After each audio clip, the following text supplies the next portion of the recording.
Jenny, thanks so much. Some Johnson County school districts now plan to start the year with all virtual learning and no extracurricular activities, including athletics. It's all because of COVID-19. KBS 9's Martin Augustine live this morning. Martin, it's really tough news for students, parents, and teachers, of course, for everybody. Good morning. Yeah, it certainly is. There are kids that want to go to school. They want to take part in those activities. They want to play those sports. But the positive test rate for COVID-19 across Johnson County just too dangerous for many educators. So among the consequences, in some cases, fall sports.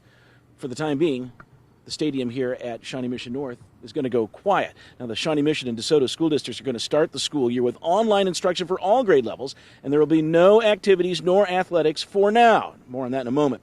Gardner Edgerton schools will begin the year online for middle and high school students with remote activities only. Shawnee Mission Superintendent Mike Fulton saying, "Please know this is not the outcome any of us hope for. We miss our students and can't wait to be back together with them."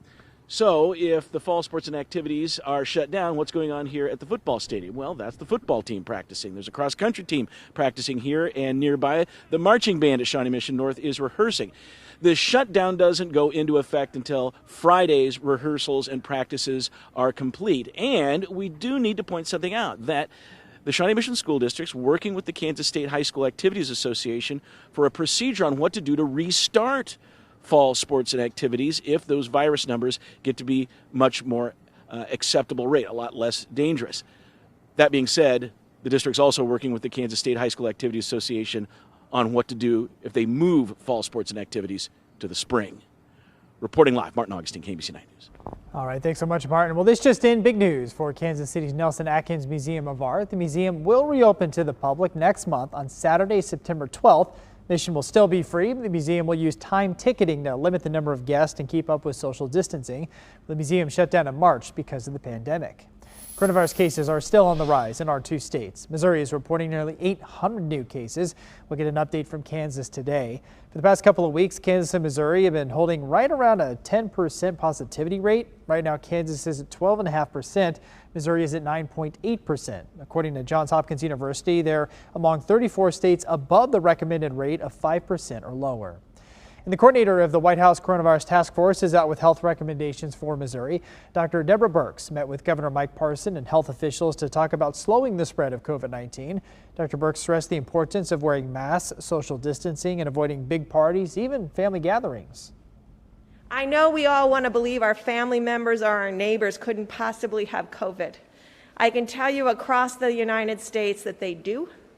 And it doesn't matter if you're in a rural area or an urban area, they do. They don't know they're infected, and they're spreading the virus to others. Dr. Birx also said she favors a statewide mask mandate. Missouri doesn't have one. Governor Parson's given no indication he'll order one. He says the counties with high positivity rates already require masks. Students begin to move back into the residence halls at Rockhurst University this week, with the fall semester beginning on Monday. KBC 9's Matt Evans is on the campus this morning with a look at new protocols and procedures in place there.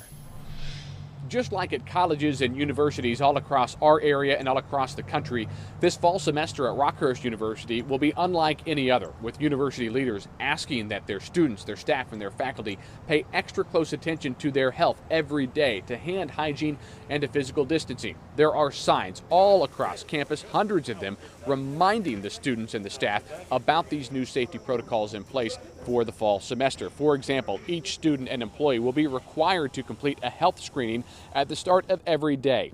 Everyone will be required to wear masks inside buildings here on campus, and all the classrooms have been redesigned to make sure no seats are closer than 6 feet.